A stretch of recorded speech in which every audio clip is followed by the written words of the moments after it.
Salut à tous. Bon, je refais la vidéo. C'est dommage parce que vous avez fait une petite chanson au début, elle était super sympa. Parce que ça coupait beaucoup et je sais pas pourquoi ça coupe maintenant. On va aller savoir. Je devrais prendre l'autre téléphone, il est mieux. Bon. Alors, je vous disais donc au début que j'avais écouté une vidéo du docteur Louis Fouché du CHU de Marseille, qui est infectiologue en réanimation, etc. Et je trouve que ce docteur, c'est un gars humble qui prend les choses pas de façon comme il dit, scientifique, mais de façon raisonnable, sensée. Et quand il explique, surtout il lit le monde de façon globale, générale. Donc il se base sur tout, et c'est ce qu'on devrait faire, de façon holistique, comme on dit dans le jargon. Voilà. Et bon, j'avais pas du tout l'intention de faire de vidéo, hein. Je me suis dit depuis un bon moment, j'en ai marre parce que ça me bouffe mon énergie, hein.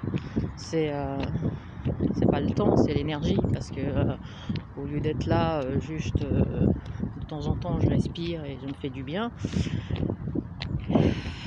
je remplis un peu ce temps-là d'une action, c'est-à-dire vous parler, communiquer, vous donner mes réflexions, et vous en faites ce que vous voulez. Voilà. Et c'est un réseau social. Et donc il parlait des réseaux sociaux, de ce monde du numérique dans lequel on est rentré et qui est en train de nous bouffer tout, de nos liens, etc. Et je sais que bon, depuis le temps qu'on en parle, nous, entre nous, que c'est en fait ces réseaux sociaux qui nous servent, nous, à quoi? À parler entre nous. On a découvert les lives juste à mettre des voix sur des avatars, hein. Enfin, on ne se connaît pas trop, mais bon, c'était juste pour échanger, pour communiquer, et bon, c'était intéressant. C'était comme aller dans une cour de récréation, et puis ou alors sortir dehors. Vous vous rappelez du temps où on était petit, où on sortait pas, voilà, on allait dehors et on jouait avec les personnes qui étaient là. On faisait pas des choix, on faisait de temps en temps des choix. Après, on se connaissait, on était voisins, on était voilà, donc on jouait ensemble. C'était un peu ça, c'est ce qui était le plus intéressant dans cette expérience. Elle l'est toujours, hein. Et avec certains, voilà, qui ont compris à quoi ça servait vraiment. Mais en tout cas, les réseaux sociaux, pour moi, depuis le début, je trouve que c'est de la merde, voilà. C'est de la merde, c'est un danger tellement important pour les liens humains qu'aujourd'hui il est visible. Alors dans cette vidéo, je vous la mettrai en lien dans la description, Fouché dit à un moment donné, vous avez 800 amis et vous êtes confinés. Voilà. Vous avez tout compris. Ça sert à rien. Ça sert à rien parce que ces réseaux sociaux font croire à des gens connectés, tout le temps connectés sur leur smartphone ou sur leur ordinateur, qu'ils peuvent agir à travers des murs numériques, des murs qui n'existent pas, des murs que si on débranchait, on enlevait la prise, ils n'existeraient plus. Voilà. Des murs virtuels. Et qu'en likant, en partageant, on allait pouvoir agir. Et depuis le début de cette crise de crise du CO vide, cette crise du vide.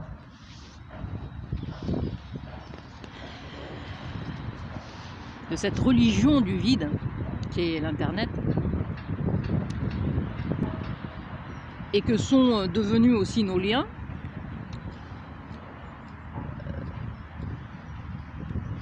Rien ne se passe, à part quelques petites actions disséminées, genre des manifestations contre le masque, mais avec des masques, au cas où il y a des flics et ils nous verbalisent.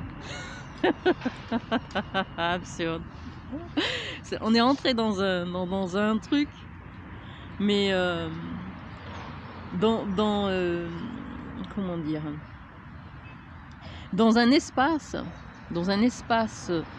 temps complètement fou, absurde, qui n'est même plus lié à la raison et au sens.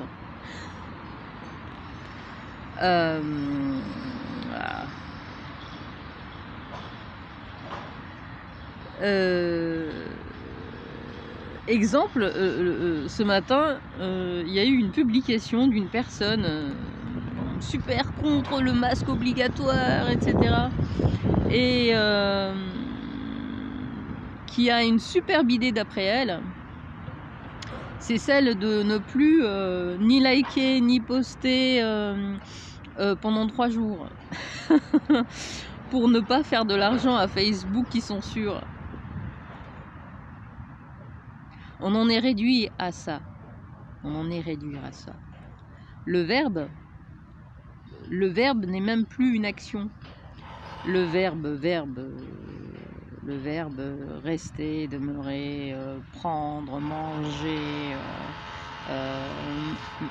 marcher, agir n'est même plus une action.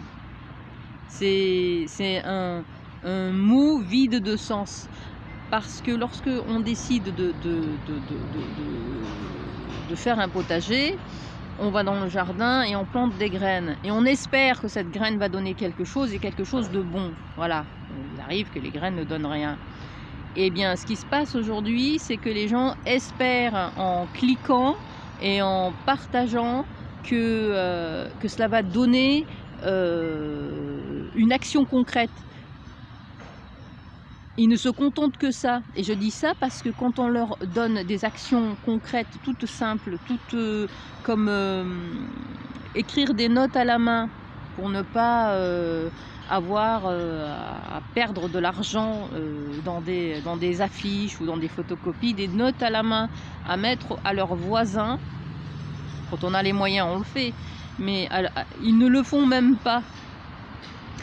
D'enlever leur masque, ils ne le font même pas, de prendre un marqueur et de voir toutes les affiches sans dégrader quoi que ce soit, hein, juste sur les posters et les affiches et les autocollants du masque obligatoire, de les rayer, de faire des petites choses comme ça, des petites actions, de mettre des petites notes d'espérance, expliquer certaines choses. Ils ne le font même pas. Mais vraiment, c'est très minoritaire. Les gens qui agissent sont vraiment minoritaires. Et tous ces groupes de personnes, ils sont disséminés sur tous les réseaux sociaux, ils servent à rien du tout. À part à balancer des infos intox dans tous les sens. Et souvent, c'est les mêmes qui reviennent. Et qui maintiennent tous ces gens dans l'inaction, dans la servitude volontaire. La servitude volontaire, certains l'ont acceptée et d'autres, ils se rebellent. Ils ne font que retarder le moment.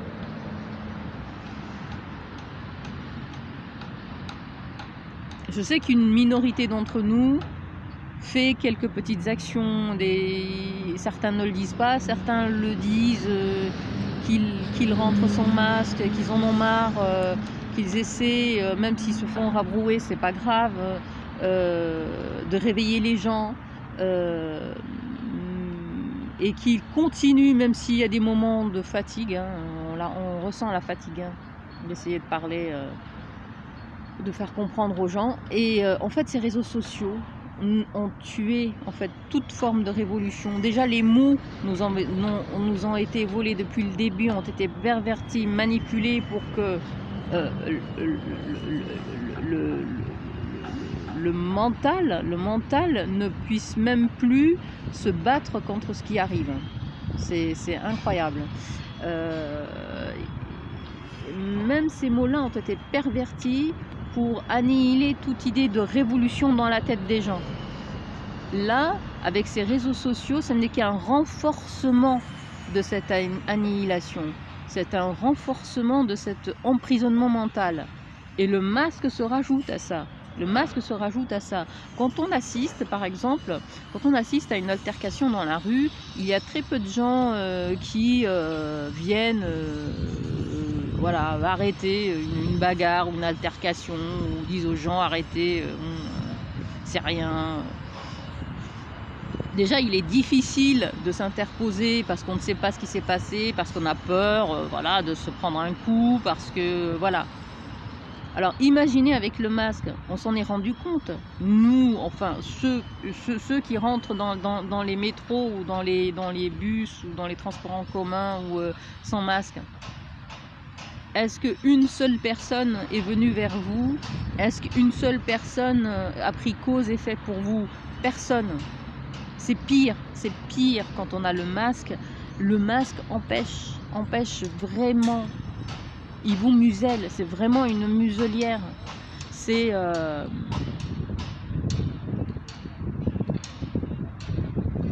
ce bout de papier de chiffon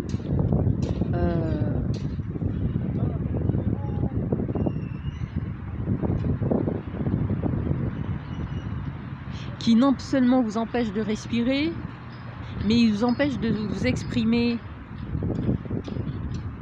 ou de réfléchir de façon sensée. On n'est plus on n'est que dans l'émotion. Même ceux qui se disent cultivés, les gens ne raisonnent plus en fait. Il n'y a plus la raison qui prend le pas sur l'émotion. C'est que l'émotion. On est dans oui, on est triste pour ceux qui ont perdu. Oui, ben tout le monde est triste pour ceux qui ont perdu des gens. Et ça l'a toujours été. Alors pourquoi aujourd'hui on doit s'imposer toute la misère du monde? Ce n'est pas possible. En fait, ces réseaux sociaux, cette ouverture sur le monde, elle est très bien quand elle vous permet de voyager, d'aller voir d'autres cultures, mais c'est un individu qui décide. Individuellement, on décide pour nous-mêmes de faire le pas. Là, on ne peut plus. Vous avez toutes les émotions qui viennent à vous. Et c'est à nous de faire le choix d'éteindre tout ça, pour ne plus avoir à entendre ça. Pour pouvoir agir, bouger.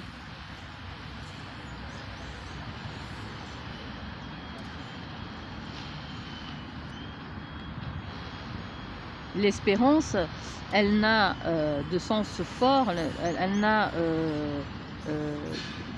de côté positif que l'action qu'on mène avec cette espérance.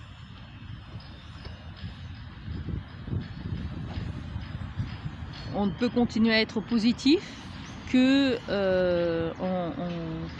en agissant par des toutes petites choses, toutes simples.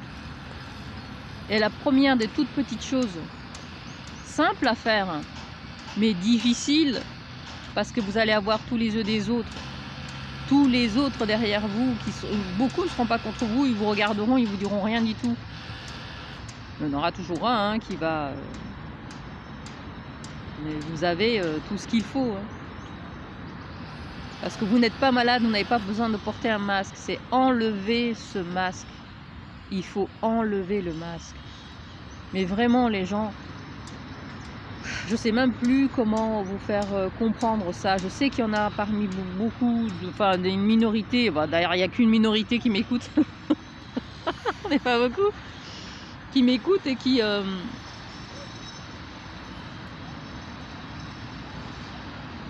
Et certains ont choisi d'enlever le masque, d'aller que dans les endroits où on ne leur impose pas le masque. Même si c'est oppressant, hein, c'est ce que je fais aussi, mais c'est oppressant. Même si je le fais, c'est oppressant parce que c'est un combat à chaque fois. À chaque fois, il faut se dire que vous allez avoir ceux qui auront le masque baissé, ils diront rien. Mais il y en aura toujours qui vous regarderont. Mais ceux-là, il ne faut pas y faire attention. C'est comme être gros, comme vous voyez, avoir des kilos en trop, et puis on vous aime pas parce que vous êtes, ou on vous regarde parce que vous êtes trop gros, ou vous êtes trop maigre,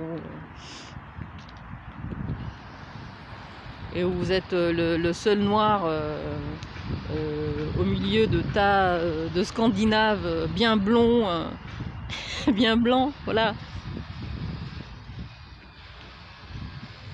Ça, c'est des petites choses, on en revient. C'est une petite chose simple à faire, mais très difficile.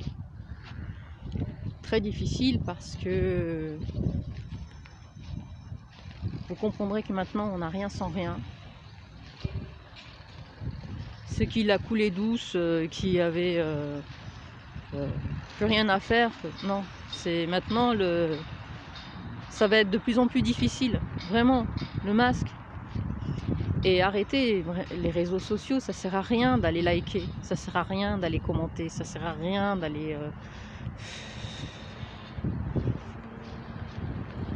Tous ces réseaux du style Facebook, Twitter, ça ne fait que nourrir la bête. Si j'avais un appel à faire à des gens hyper intelligents et qui peuvent déconnecter tout le monde de tout, ça serait chouette. Allez, ça serait extrêmement chouette pendant 2 semaines. Mais c'est pas possible. C'est ceux qui ont les manettes qui peuvent faire ça. Ah voilà, il y a toujours des gens très très intelligents au-dessus de tout le monde qui peuvent le faire, évidemment. Mais c'est individuel. Tout se fera individuellement. Si chaque individu, comme chaque fourmi, fait tout pour que la fourmilière continue de vivre, qui sort tous les jours, toutes les nuits, à travailler, à engranger, à faire les choses de façon, même si c'est pas régulier, mais il faut qu'elle se fasse. À chaque fois, il faut reprendre des habitudes, se faire des habitudes pour pouvoir les faire. Il faut que ça devienne une habitude. Voilà, sortir sans masque. Sortir sans masque, écrire des petites notes aux voisins, les réveiller.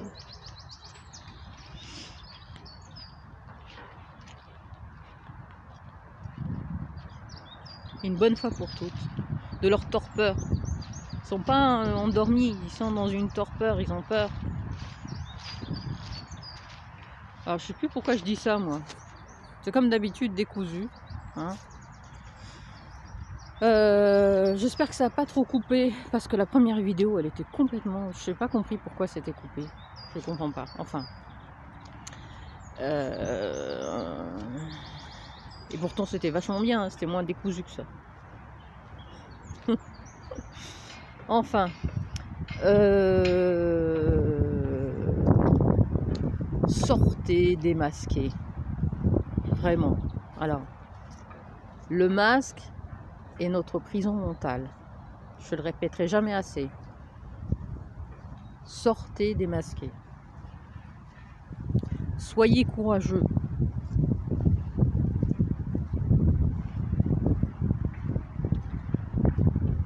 Allez, ciao.